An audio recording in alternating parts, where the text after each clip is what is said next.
All right, let's get our experts in on the show. This one, Deano, yet another prediction, bang on right. If you look into your crystal ball, do you see Rajasthan going on to win the title? They're in there in the top two. There's no doubt about that. We've got a new kid in town, but the key to Rajasthan at the moment, they must play better away from home. Right. And the great thing about they did their homework on the I thought today, Farokh, because they took the pace off the ball to the Chennai boys when they bowled on, particularly Cooper, Faulkner. And Watson, they bowled a lot of change-up balls. They didn't give the quicker one, and they bowled nice and straight. It was a very good win. Rajasthan have won the first team to win all their 8 games at home. Yeah. You know, that's the unique record, isn't it? And my prediction about being a close match also went by the board. But again, can that really boomerang onto them? Because the qualifiers, the eliminator, if they should finish in the top 2, so the qualifiers and even the final, they won't be played at Jaipur. So can it boomerang on back? Well, it's a wake-up call for Chennai.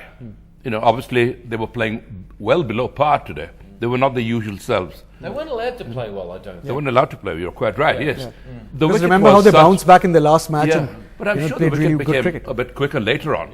Because at first it was slow and low and not conducive to stroke play. Right. But later on, when the wicket firmed up, Watson was banging him. When everybody else was pushing and prodding, Watson came out there and bang, bang, bang. Right. He came in cranky today. A couple of the fast bowlers, did you notice they had a few choice words to him? He looked a bit snarly. We've got an Aussie term for it. I won't mention it on TV. But he wasn't happy. Yeah, he just it was almost payback time for him today. But I'll tell you what I've learnt today. I'm not about you, Farokh. Is a couple of times both these teams got themselves in ugly spots. They were still good enough to still punch out a 140. They were 3 for not many.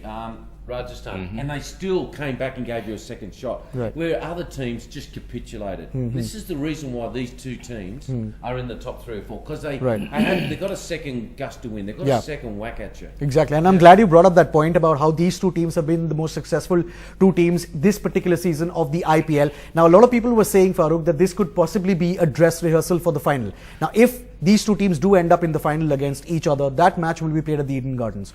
Who would you pick then? Well, in today's case, cometh the hour, cometh the man. And Shane Watson came in virtually single-handed, ably supported by Stuart Binny. Right. His father must be dead proud, no, Roger, if you're watching. All good wishes, and well done for producing such a lovely son. But he's a very well-behaved boy, and you know. But who would you really give the edge to if these two teams really end up in the final? That I'm trying to dodge the question. We can't well, Farokh, you were the right color shot I'll tell you what. I'll still stick to my guns and say Chennai. I don't know why. In the final, because Chennai have impressed me immensely.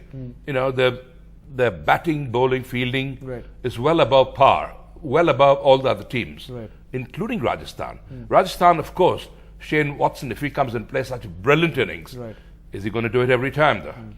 I have to go that way as well, and the main towards Chennai a little bit away from Rajasthan, because they're not that great away from home. Right. You know, and this is what I've said about the Indian cricket team, and this is what I've said: until you want to be the #1 cricket team in the world, you have to play well in people's backyards. The West Indies did it for 16 years. They were the greatest sporting team in the history of sport. To have that longevity for being #1. You have to be good in other people's backyards. And the reason was that Chennai have won 4 this year away from home. So that tells me they're a quality unit. So until we see the actual pitch and all that. West Indies, when you have 4 of the fastest bowlers in the world, I think on any pitch they'll demolish the batsman or trouble. But you're so right that if India are to be called the world champions, you have to beat England in England, Australia in Australia, West Indies in, you know, and so on. Well, as far as all the Rajasthan fans who are watching this particular show and going, no, we can go ahead and win the title, our second title, to be fair to them, this particular Rajasthan outfit is looking, and we've spoken about this earlier as well, they're looking pretty much like the first season in 2008. They had a good captain back then in Shane Warne. They have a good captain now in Rahul Dravid. Everyone pitched in at that time. Watson did well. There was, of course, Graham Smith at that time. And again, this time around, everyone's pitching in really well. They were so delighted, even had a lap of honour. Yeah. You know, I mean, Because it was you the last usually do home the match. lap of honour after winning the finals, don't you?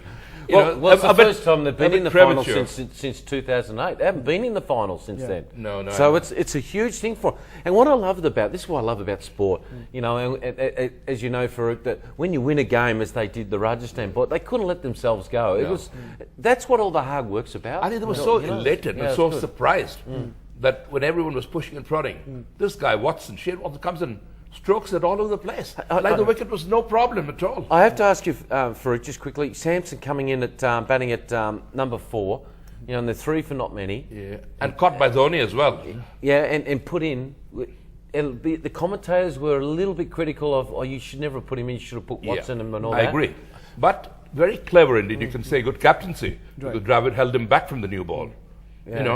And as you say, a good batsman is a good batsman. He should go in on his normal number. You know what, even if they lost tonight, Rajasthan, it's no big deal. It's nice to see what the kid can do a little bit. He didn't look ruffled, he got knocked over, that's fine, but it's a bit ugly. But I'd rather these guys experience this situation. To be in pressure situations. You can't give it to them soft all the time. But again, they have to earn their coupons, as we young say. Samson has shown such good temperament. So perhaps his captain thought, come on, let me throw you in the deep end. Let's put him in the deep end, yes. And let's see if you can sink or swim. Right. Well, one question, of course, a lot of fans are asking whether it's correct for the Rajasthan Royals to do this is, of course, send James Faulkner up the order. Because remember, it's the same move that backfired on them in their match against Kolkata Knight Riders when KKR went on to win. It didn't work tonight as well. So maybe that is one strategy that they need to rework.